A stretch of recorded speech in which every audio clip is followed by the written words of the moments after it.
টাকা দিয়া কমিটি উঠবা। আওয়ামী লীগ তো পুরোনো দল, স্বাধীনের আগের দল। এই দলকে নিষিদ্ধ করা সম্পূর্ণভাবে বেআইনি, কারণ আওয়ামী লীগ যুদ্ধ করে দেশ স্বাধীন করছে। এখনকার যারা এনসিপি নাগরিক, ওদের কারণে নিরীহ মানুষ হয়রানির শিকার হইতেছে, গুম খুন হইতেছে, আমাকে চোখের সামনে চিন্তা হইতেছে, আমরা কিছু বলতে পারতেছি না। এক ফোটা পোলাপান তারা ক্ষমতায় বসে, তখন মাথায় সেরকম জ্ঞান বুদ্ধি হয়েছে? এই দেশ চালানোর মতন মানুষ ওই শেখ হাসিনাই দেখি, আমার আর কেউ দেখি না। স্বাধীনের সময় যত দর্শন না হয়েছে 9 মাসে তার ডাবল হয়েছে। এই যে দেখেন 200 টাকা পাইছি, 400 টাকা গাড়ি জমা, আমি কি খাবো? 3 লক্ষ টাকা দেওয়া হয়েছি এই 9 মাসে। কে দেবে? আমার 5টা ছেলে।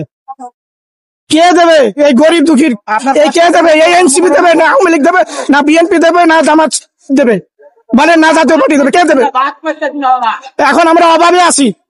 অচিরে বাংলাদেশ সেনাবাহিনী প্রধান, সেনা, নৌ, বিমান, পুলিশ, বিডিআর, তাদের কাছে আকুল আবেদন, এই দেশে যত মানুষ খুন হয়েছে সমস্ত কেসের বিচার হইতে হবে। আগে পুলিশ পাহারা দিয়েছে, আমি রাত ঈশার নামাজ পড়ে বেরোইছি, সারা রাত গাড়ি চালাইছি, আমাকে ভয় ছিল না। এখন কেন ভয়? এখন কেন আমরা সারা রাত গাড়ি চালাইতে পারি না?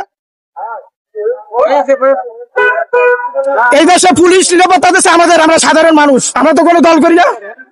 কেন আমরা এই বৈষম্যের শিকার হব? আজ